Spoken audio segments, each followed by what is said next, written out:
We are here with two advocates for Amendment 2, which would legalize marijuana for medical purposes in Florida. John Morgan and Ben Pollara. We thank you both for coming today. The polls have shown Amendment 2 support has been slipping in recent weeks. It seems to be, as people learn more about this measure, some of them are inclined to change their minds to opposing it. What would you say to that, Mr. Morgan, that the more you know about Amendment 2, the less you're comfortable with it? Well, what I would say, number one, is because of the high burden we have of 60%, as you guys know, as journalists, 60% in an election is a landslide. So when you say slipping, you talk about close to 60%. So we know our burden is high. The second thing I would say is right now our opposition is really leading with their money. They're in the field. They're spending money. They've got the $2.5 million from Sheldon Adelson. But their message is one of deceit and confusion. Their final ad right now is, their closing ad is, and I guess would be their best argument, is don't do this because caregivers could be drug dealers. I mean, that's their ad. They've had all the time in the world to think about, what's our best argument? And their best argument is caregivers could be drug dealers. And when you think about that as your best argument, you ask yourself, now wait a minute. A drug dealer, and by the way, what is a caregiver? A caregiver is somebody you see at a hospice. A caregiver is someone you see next to a bed. A caregiver is someone you see tending their wife, their husband, their mother, their father, their brother, their sister, their son, their daughter. A caregiver would have to go in and register with the state, would have to be licensed with the state, and the caregiver would have to be chosen by the patient. And then the caregiver would have to go into the dispensary after being licensed by the state with cameras, and here I am. Why would a drug dealer ever want to get his drugs from a hospice patient or from a ALS patient or from a multiple sclerosis patient to go out in the street and sell it? Purchased with the state-issued ID card. Purchased with a state ID card, when they can just go down to Miami and get a bale of it off a boat. And so, you ask yourself, that's their closing argument. And if that's their best argument, it's one that's quite frankly disingenuous, because we know what they're trying to do. They're trying to stereotype and scare. Who is the drug dealer? They want people to conjure up in their mind the stereotypical drug dealer, and just to scare Floridians from the truth. I think at the end of the day, serious people will look at this, and all campaigns ebb and flow. So I think you're seeing what we expected to see. But, our polling had us at 67% a couple of weeks ago. 69. Yeah, I mean, I would disagree with the premise of your question. I really don't think there's been a slippage in the polls. This is a remarkably stable race, and I think it's primarily because this is not a controversial position for the vast majority of Floridians to take. People are pretty accepting of the fact that if a doctor recommends a course of treatment to a very sick patient, whether it's a change in diet, an exercise regime, a multivitamin, or the use of medical marijuana, that the patient should be able to follow their doctor's orders without having to be a criminal. And that's just simply not a controversial position for 65, 70+% of Floridians. I think some of the more recent polls that show us a little bit lower than previous polls, are not from organizations that have polled this a lot. Right? There's no trend look at. The Tampa Bay Times had it at 57. That was the first time they polled the issue. Survey USA has had it in the 50s. They have not pulled the issue until that last was week. and with robocalls. Right, it was done. It was a funky methodology, but they haven't pulled it until recently. We've pulled the issue 4 times since January of 13. 4 polls, 3 different pollsters. First one was 70%, second was 71, third was 70, last was 69. So it's I think it's much more stable. And I also would say that I believe the opposite, that the more you know about this, the more we talk about medical marijuana, the better we're going to do, because there is a personal connection to this issue for absolutely everyone in the state of Florida, and the more they think about it and think about how it could potentially affect them or someone they love, the more likely they are to vote yes. I would say every time I've given a speech at a Tiger Bay or a Rotary, that I've had 10, 12 people come up at the end of the speech and say, I want to tell you something. I came here opposed to it. I'm a conservative Republican. I'm leaving here in favor of it. Absolutely. And I think, to Ben's point, the more you hear, the more you know. Mr. Pollara, we published on our editorial page a column from you a week ago, and in favor of Amendment 2, and we also published one in opposition by a former head of the Florida Medical Association.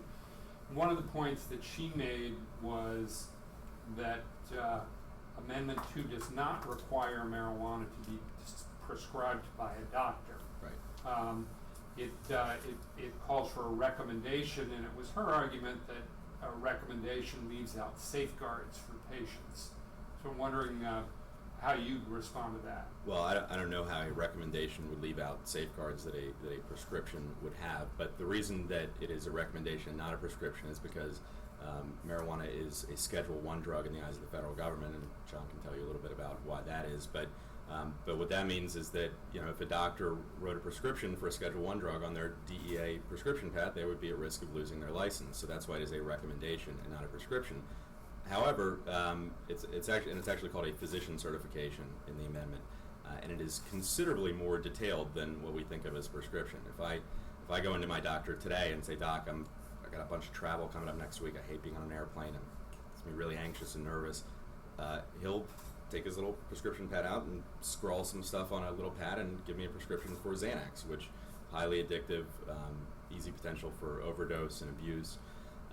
Under Amendment 2, to get a physician certification, to get a recommendation for medical marijuana, the doctor has to give the patient a written document that diagnoses the patient with a debilitating disease or medical condition, that affirms, in the doctor's professional opinion, the benefits of the use of medical marijuana would outweigh any health risks to the patient, and also attaches a timeline to that patient's usage of medical marijuana. So it is a much more detailed piece of documentation than what we think of as a prescription, which is a little piece of paper that only a pharmacist can read. And back to the caregiver, one of the things Ben and I were talking about, we came back from New York last night, and we were talking about the caregivers, and right now in Florida, anywhere, your friend can go to a pharmacy with your prescription and pick up your narcotics for you. Right. Those are caregivers, I guess. So when they start talking about these caregivers, think about, you've been prescribed some OxyContin. You asked me to go to the drugstore. I'm able to go and pick it up. I'm able to take that OxyContin of yours and sell it. So that caregiver thing, I keep coming back to that because that's what they're spending their $2 million on is their best argument. Right. Well, and I think it's an important point because it's demonstrative of kind of their argument against Amendment 2, whether from the caregiver perspective or for anything. And it's my what I say on this is take whatever scare tactic hypothetical that the opposition is trotting out there and replace the word marijuana with Percocet or Xanax or amoxicillin for that matter, and whatever answer you would get for one of those legal prescription drugs is the same answer you would get under Amendment 2. The same way that a person who's a caregiver for their friend or family member can go fill a prescription is the same way that would happen under Amendment 2. It's actually stricter under Amendment 2.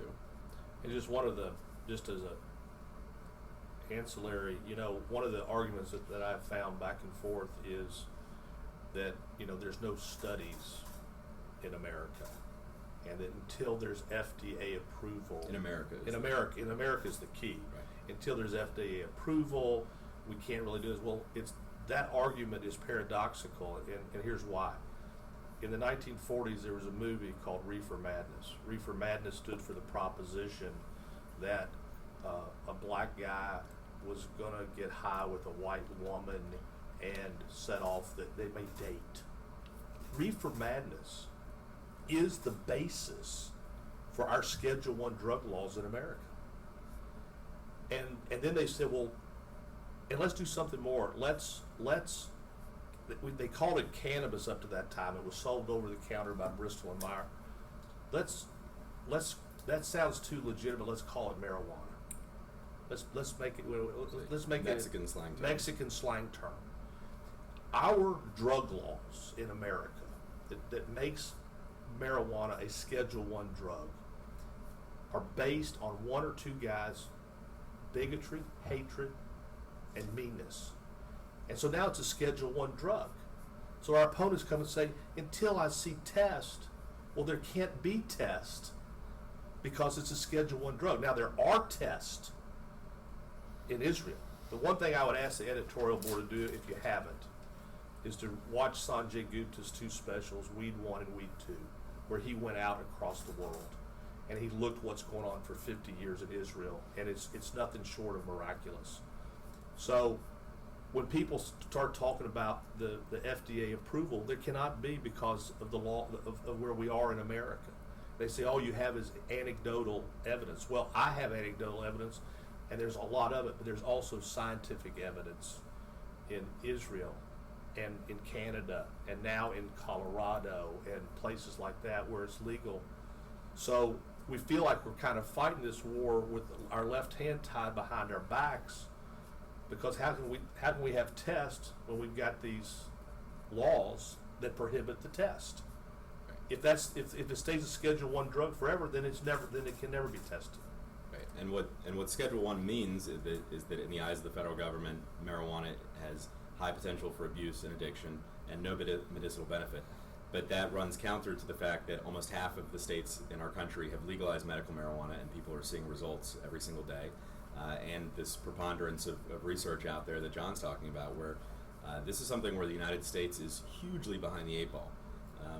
Cannabis is a pretty interesting and incredible plant, and the more we research it, the more we learn about it, the more cool and amazing and potentially life-changing for a lot of people things we learn. And the United States is not leading on this issue as a result of this schedule status, which, as John pointed out, was based on racial fear in the 1930s and 1940s. And we're losing out in a major way as a result of it. And the way that we have to move that needle forward in the absence of federal action is by passing medical marijuana laws like Amendment 2. Mr. Morgan, you were talking about while you were trashing the argument of your opponents regarding the caregiver proposition. What's the best argument for passing this? What's the argument you make to the members of Tiger Bay when you're talking to them? The best argument is it works. The next best argument is not only does it work, but the alternatives are deadly or paralyzing. 16,000 people die every year from OxyContin. In every state where medical marijuana laws have been in place, oxy deaths are down 25%. That's not my fact, that's the fact. No, we've been saying that for a year and a half, but there was actually research that came out to prove our point recently. 16,000 people also die from just other prescription drugs. 12,000 die from Advil, NSAIDs. A year? Yeah, every year. So you've got like 50,000 people who die from oxy, prescription drugs, Advil, Tylenol. So it works. The alternative are deadly. And by the way, if oxy doesn't kill you, it has a great chance of hooking you. Hundreds of thousands of people are hooked on OxyContin. To let you know how powerful OxyContin is, the king of personal responsibility, Rush Limbaugh, got hurt. And he got some oxy. And guess what? As strong as he is, and as,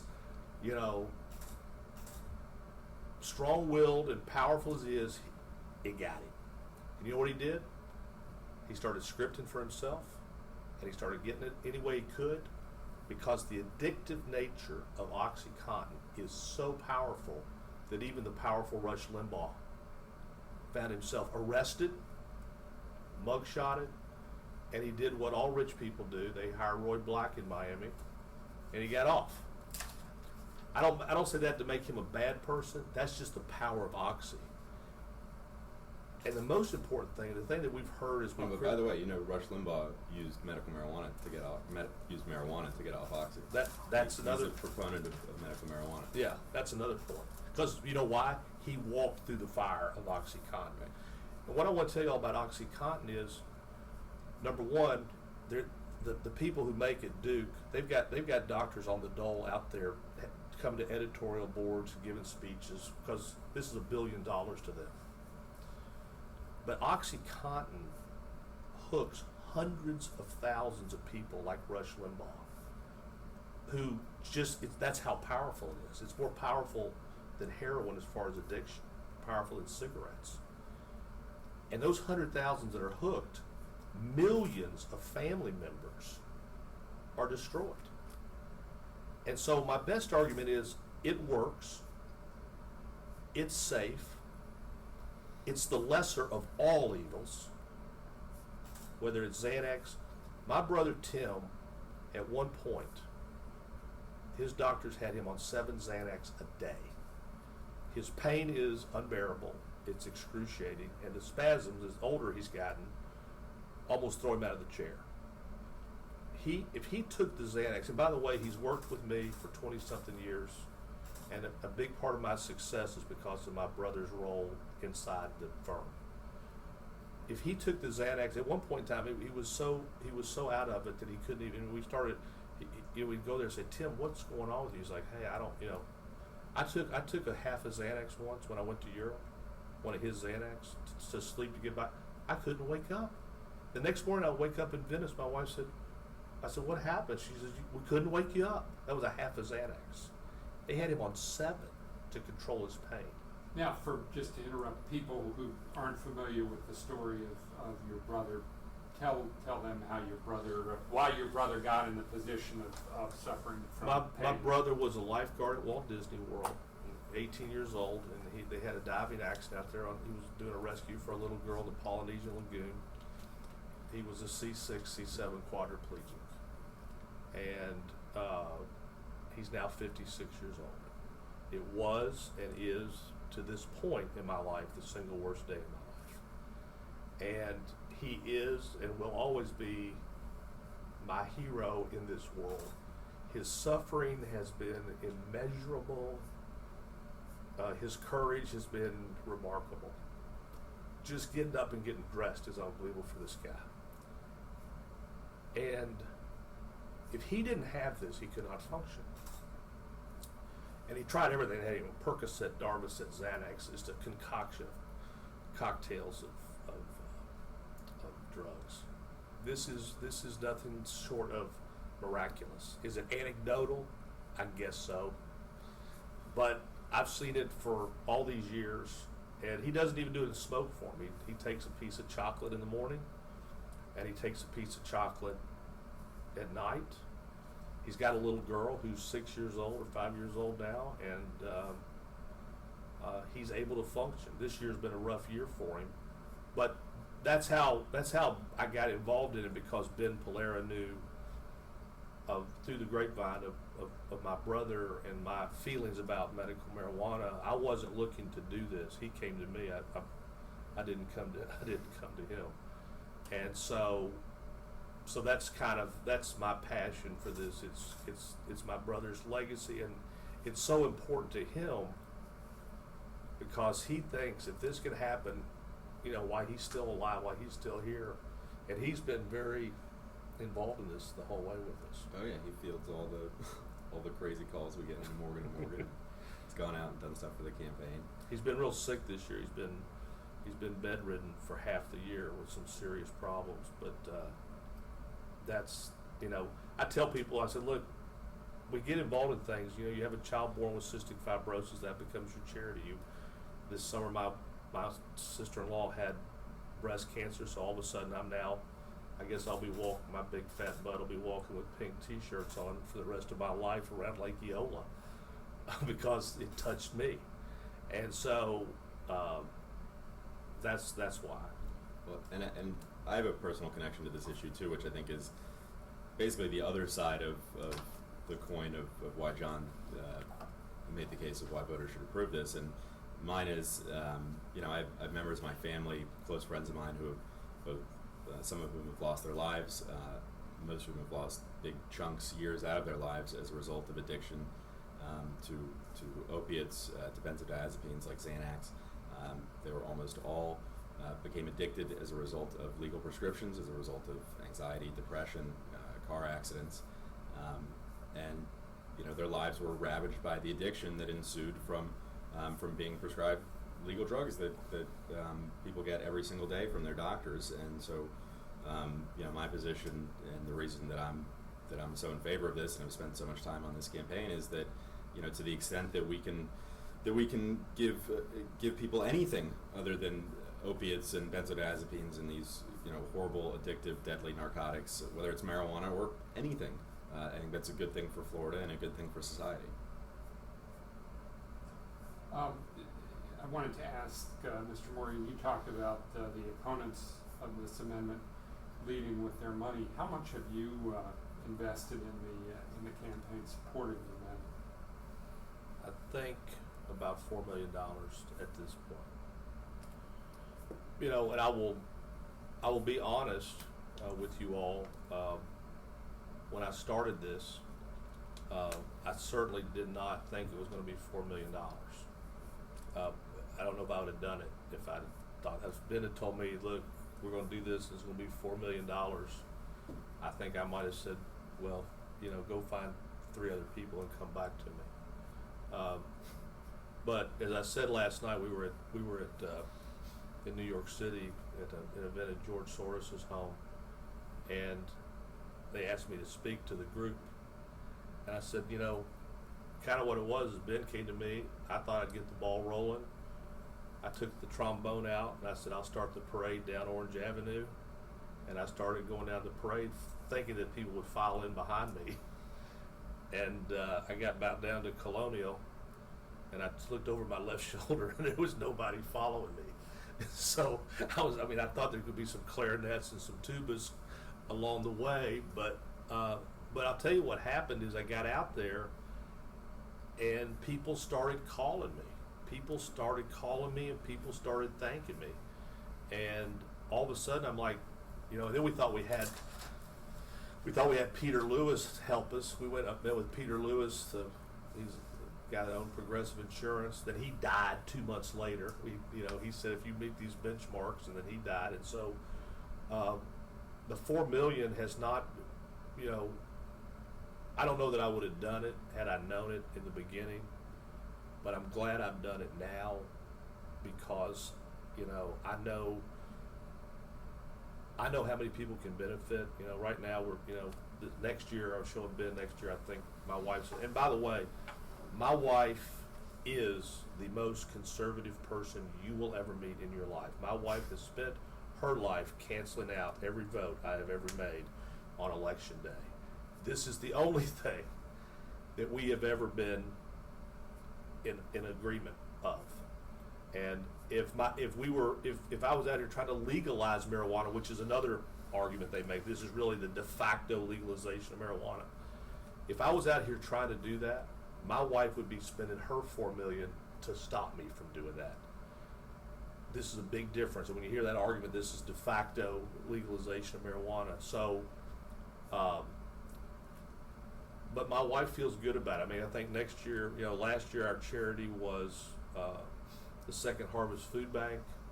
I think she's got us teed up. Harbor House is building something, and I saw some pictures last night when I got home.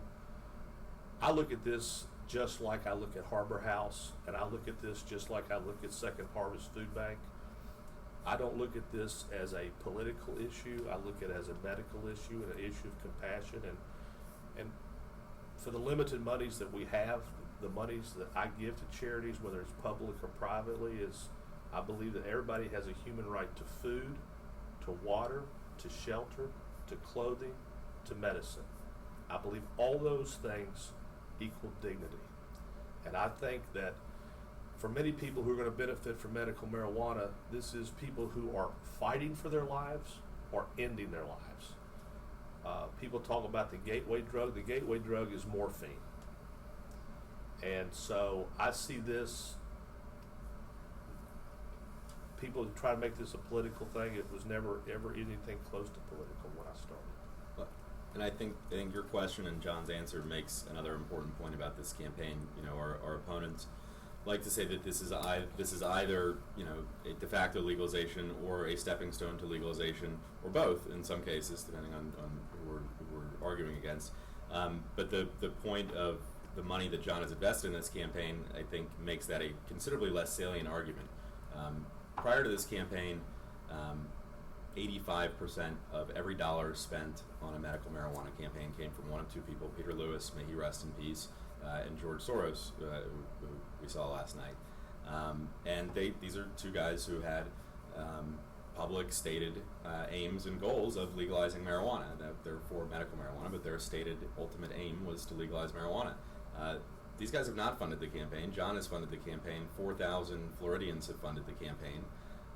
And they're doing it for the reasons that we've laid out here today, to help people, to bring some relief to Floridians, and to bring medical marijuana to the state of Florida. John and I are not drug reform activists. I'm a political hack. He's a lawyer.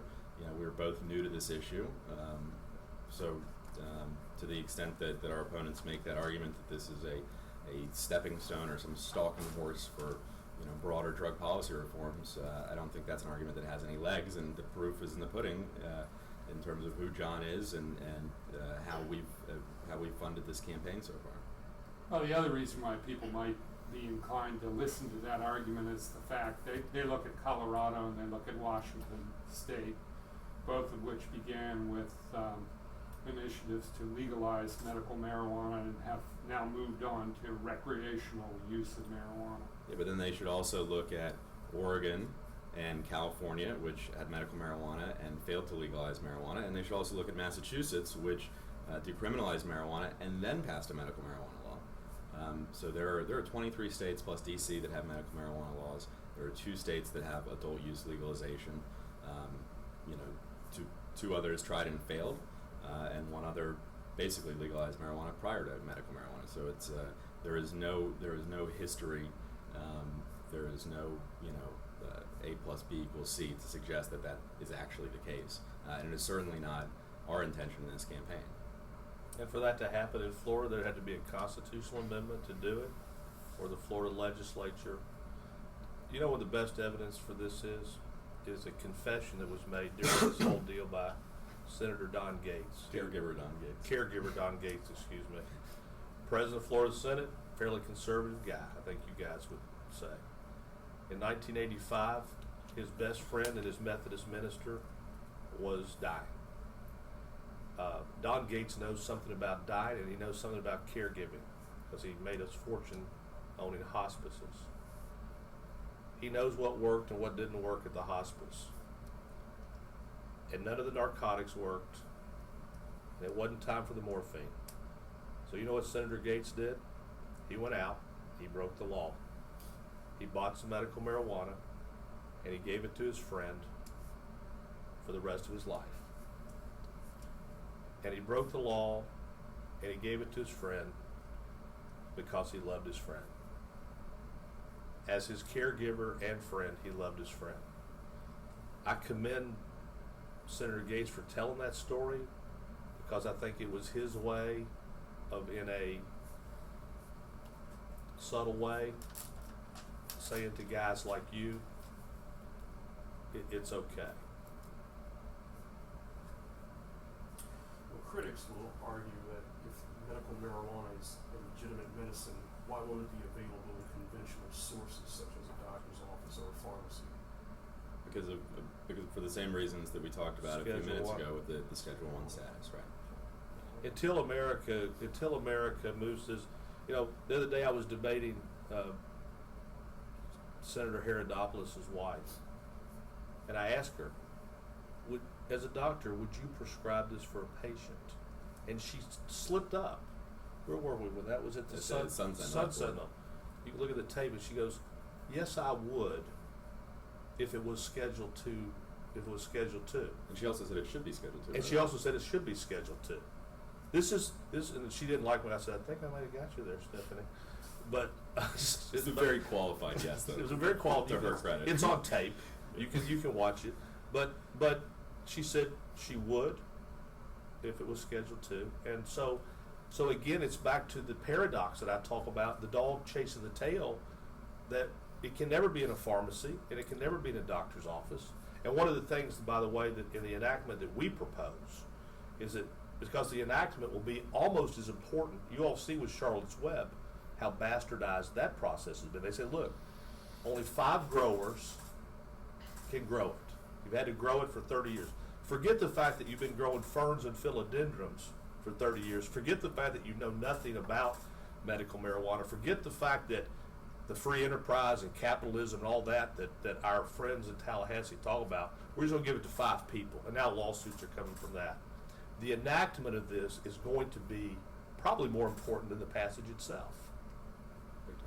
But one of the things that we propose in the enactment is that if you are a doctor who prescribes medical marijuana, that you're not allowed to sell medical marijuana, much like the pill mill laws. Because in the past, you'd go into your doctor, you get your oxy prescription, you go around the back to the pharmacy.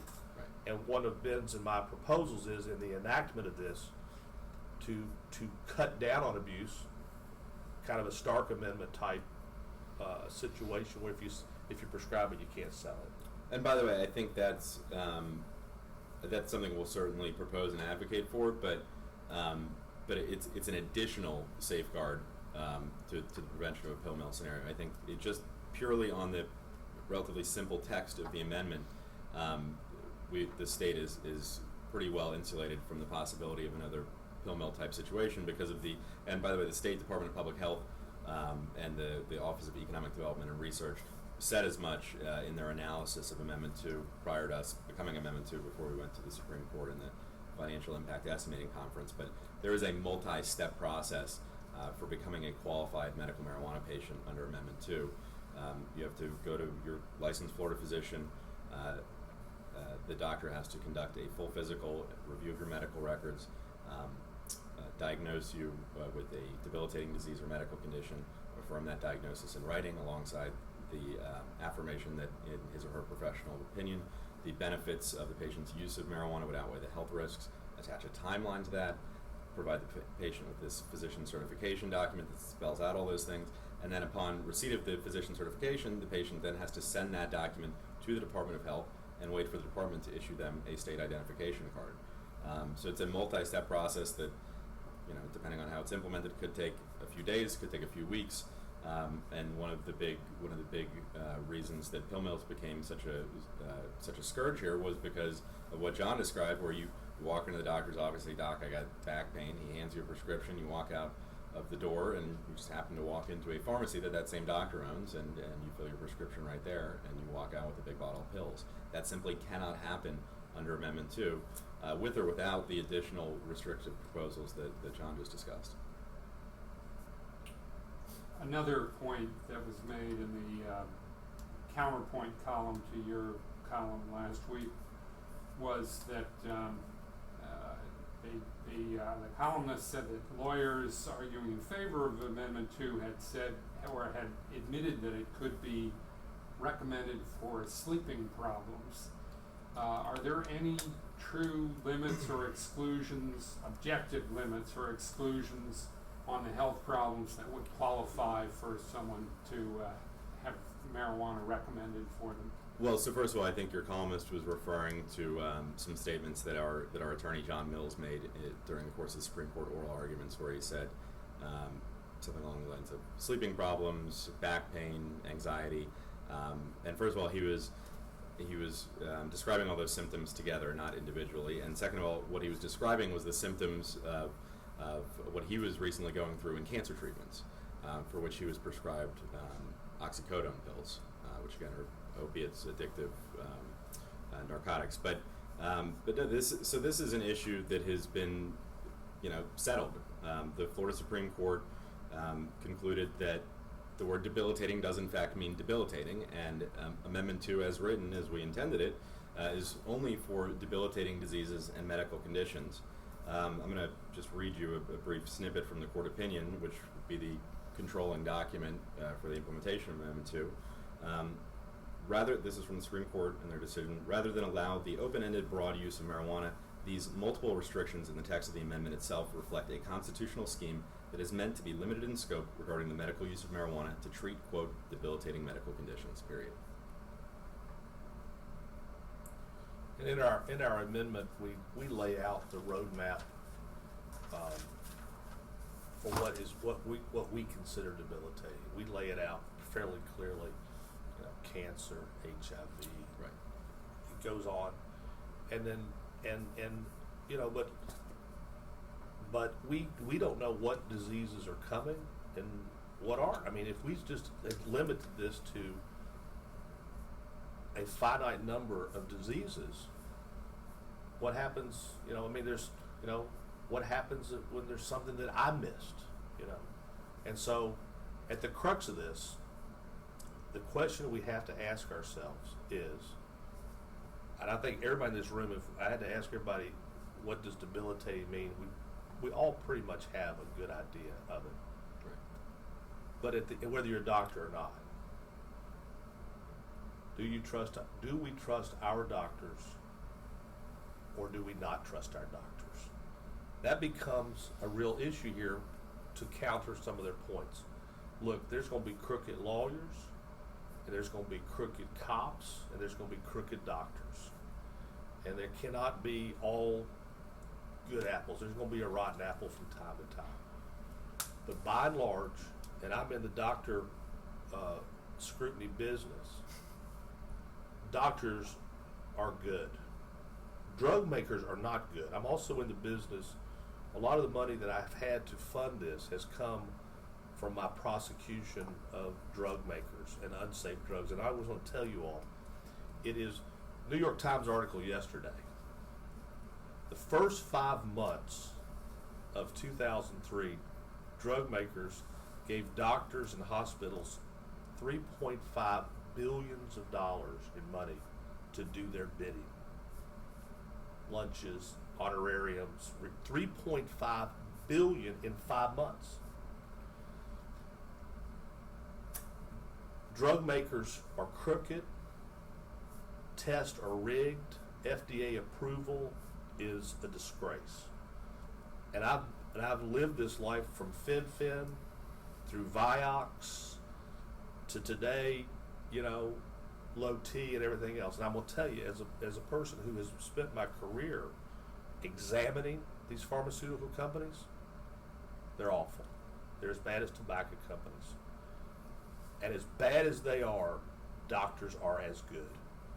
Some doctors make a mistake. That doesn't make them bad. It just means they ran a red light. Malpractice does not make you bad. It just means you ran a red light. But I trust doctors. My brother-in-law was the family physician of the year in Florida.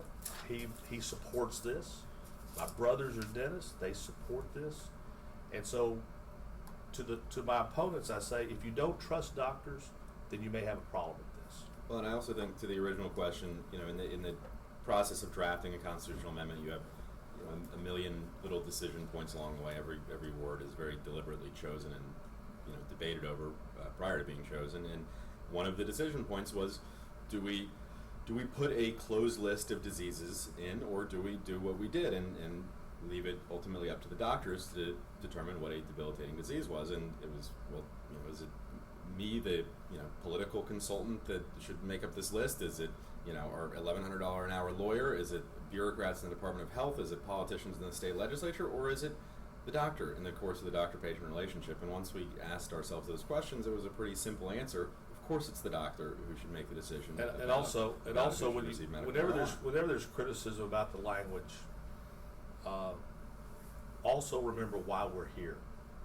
We're here because the Florida legislature, not one person, would hear even testimony. When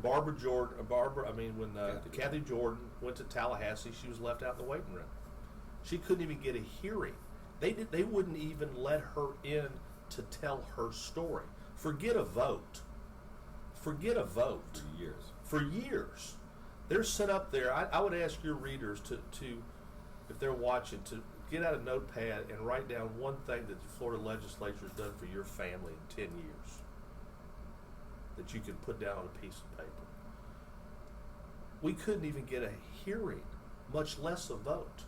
The only reason Charlotte's Web is law in Florida today is because of our amendment, because they thought they could obscure this and make this, okay, you wanted a hearing, you got a hearing, here's Charlotte's Web.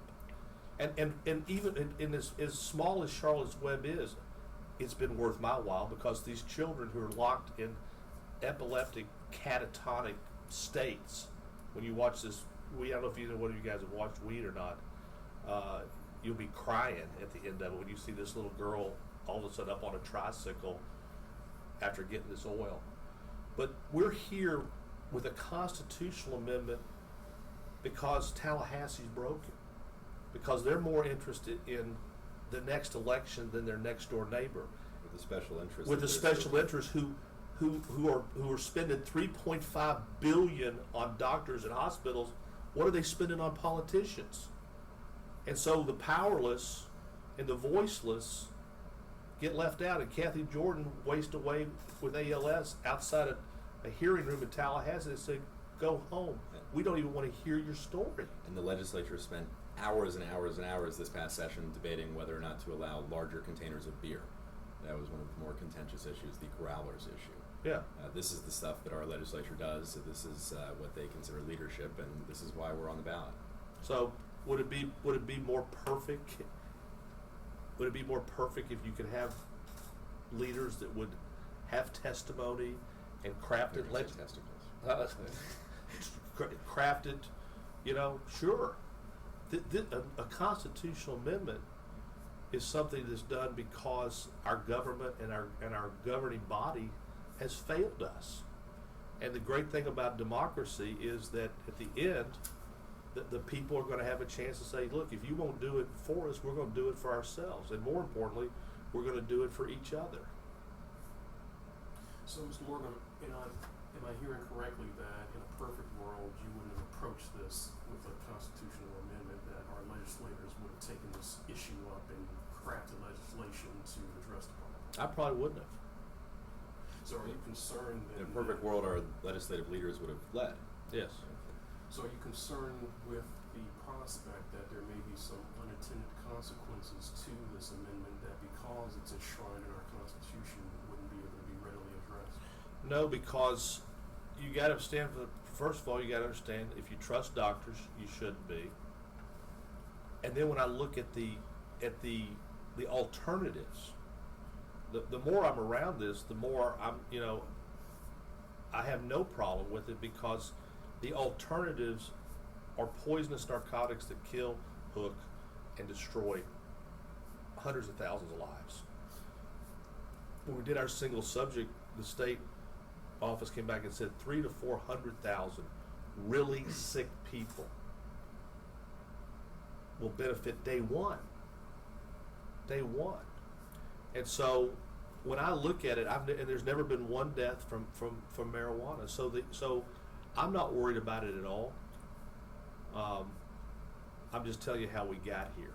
In a perfect world, I wish people weren't bought and paid for, but got to do things because it was right, not because it was expedient, not because they were worried about campaign contributions. Don't kid yourselves when you think about what's at stake here for the OxyContin industry. It's just like the people in California fighting the plastic bags right now that stay in our environment for 1,000 years. They're fighting like crazy. And you know what? Plastic bags are still in grocery stores everywhere in America because the plastic bag people got a lot of money. Nobody had this money to fight the special interests. And you all know how Tallahassee works. So I'm not concerned about it at all, because at the end of the day, The only unintended consequences would be a crooked doctor who has to be licensed and sending his prescriptions to the state. And that crooked doctor would be found out fairly quickly. And the worst of all worlds would have given marijuana to somebody who didn't need it, as opposed to giving OxyContin to someone who didn't need it. In the absence of Amendment 2, what would that crooked doctor have done? Yeah, exactly. And I think to your question though, this is not an experiment here. We're not reinventing the wheel.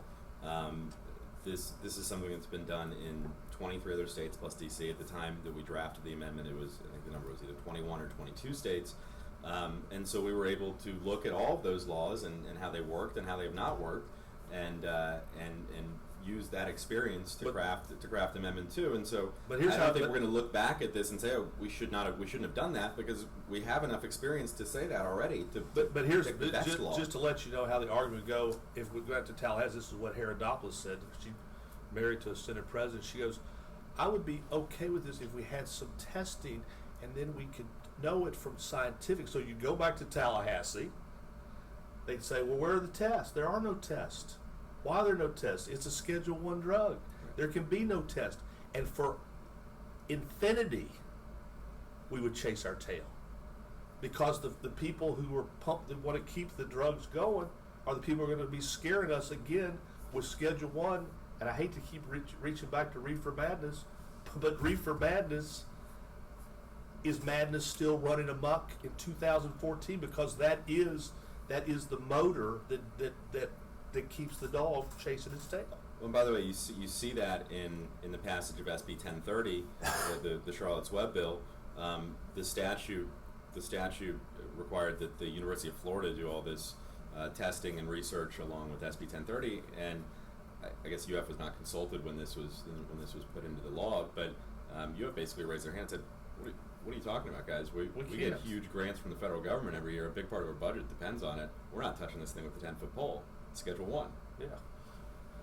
And that's the paradox. Right. So even if it went back to Tallahassee, then they would say we can't do it because there's no testing. Right. We can't do this if we don't know. And there never will be testing as long as there's Schedule 1. So the question is, how long will marijuana be a Schedule I drug in America?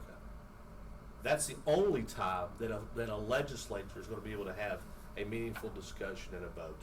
Because until that time, they're going to be able to hide behind that and take the money from the Duke Pharmaceuticals of the world who stand to lose billions. You referred, Mr. Morgan, to holding drug companies to account in the courtroom. So why are you comfortable with the blanket immunity for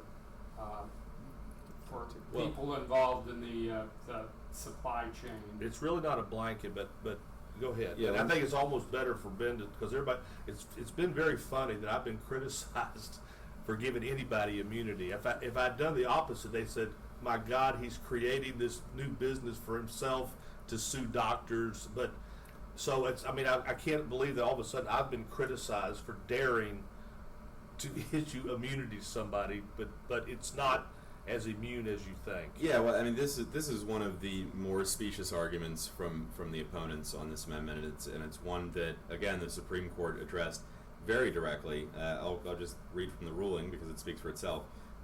This subsection does not grant broad immunity for either criminal or civil liability to physicians who prescribe medical marijuana fraudulently or even negligently. Rather, this subsection does no more than what it states: exempt physicians from being subject to criminal or civil liability sanctions for the limited act of prescribing marijuana in a manner consistent with the amendment. The limited immunity is necessary because, in the absence of such immunity, the mere act of prescribing marijuana, a controlled substance under Florida law, would result in civil or criminal liability or sanctions, which would prevent the amendment from being implemented. The court explicitly stated, quote, "The proposed amendment does not protect physicians who fraudulently or negligently prescribe marijuana." The court also concluded, quote, "Nothing in the text of the amendment explicitly repeals existing medical malpractice statutes. Therefore, as the proposed amendment does not explicitly repeal and is not completely inconsistent with existing medical malpractice or liability statutes, and does not mention the constitutional right of access to the courts, we conclude that these provisions would remain in full effect if the amendment were to pass." And then to the other point of the patients and the caregivers, Again, it's a very limited immunity for the, quote, medical use of marijuana, which is defined in the amendment. Nothing beyond the medical use of marijuana, just the medical use of marijuana, and in the case of the physician, the act of issuing the physician certification.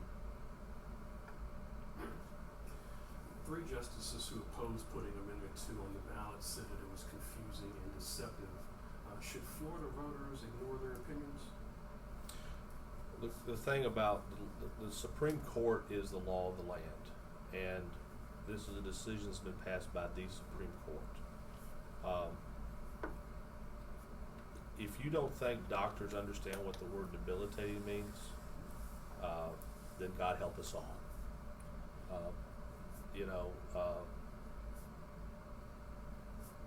What the voters of Florida should look at is the ruling by the Supreme Court. Our Constitution is set up that there's going to be dissent and argument, but at the end of the day, there's going to be a final ruling and a final law.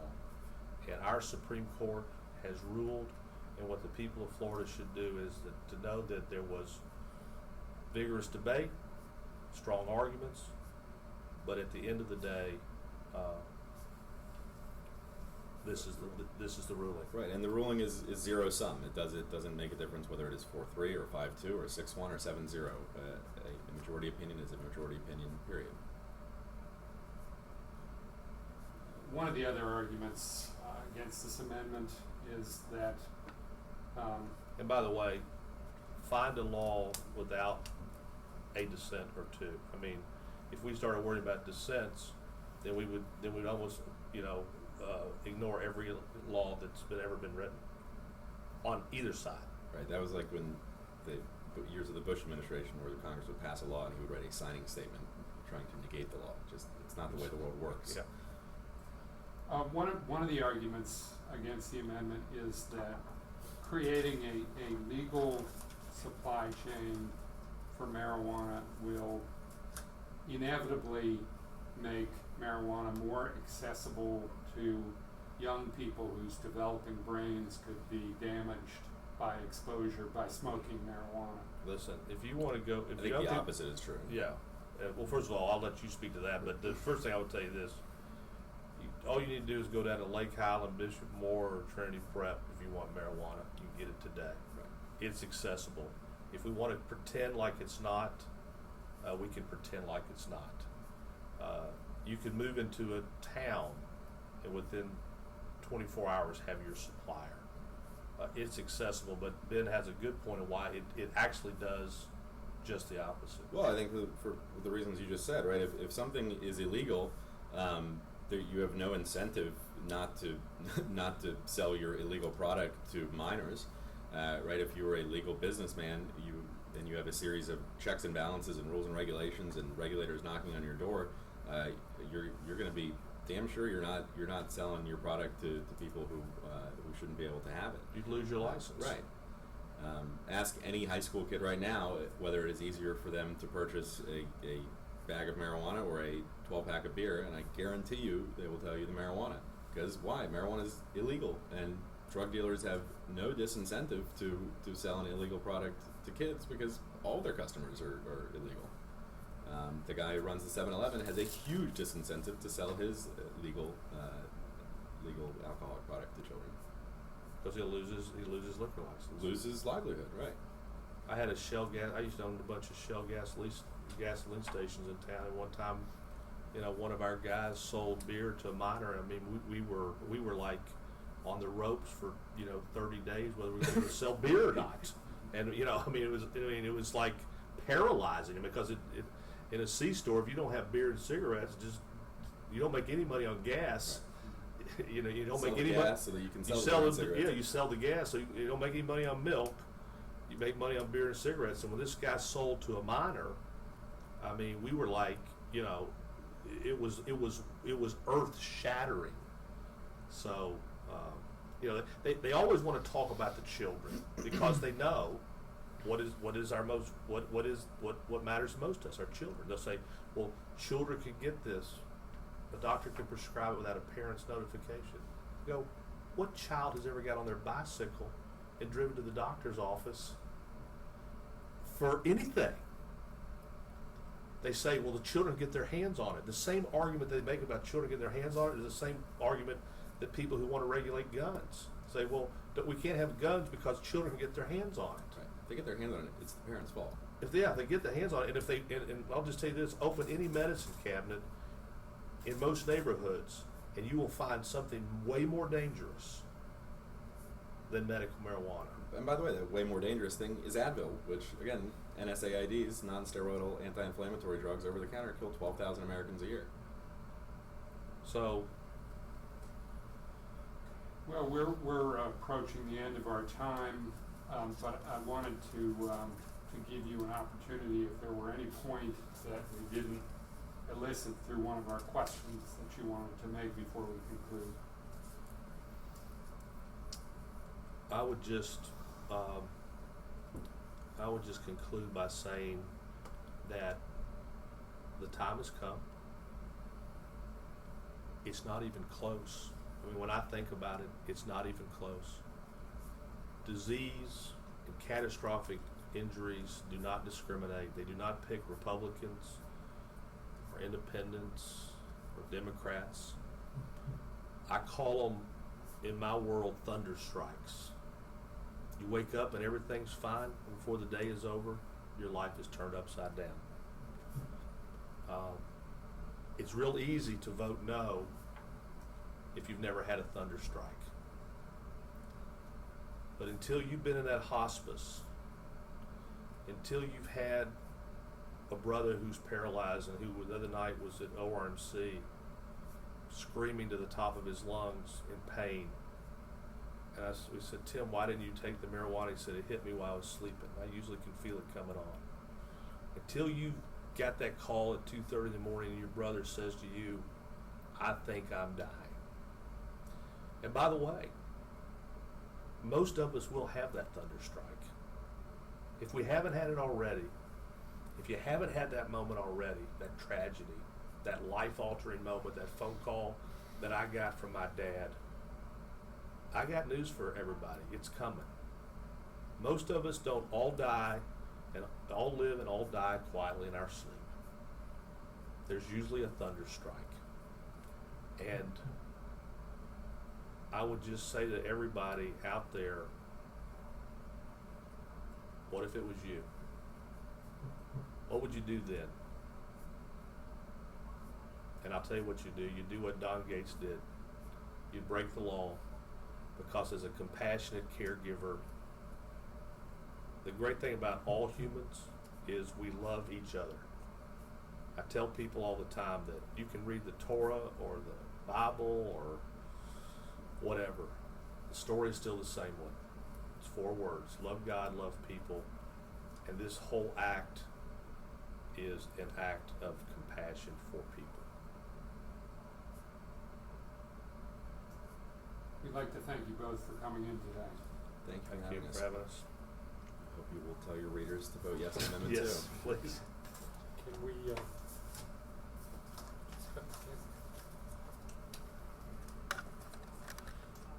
All right. we clear? Yes. Good. Good. All right. All right.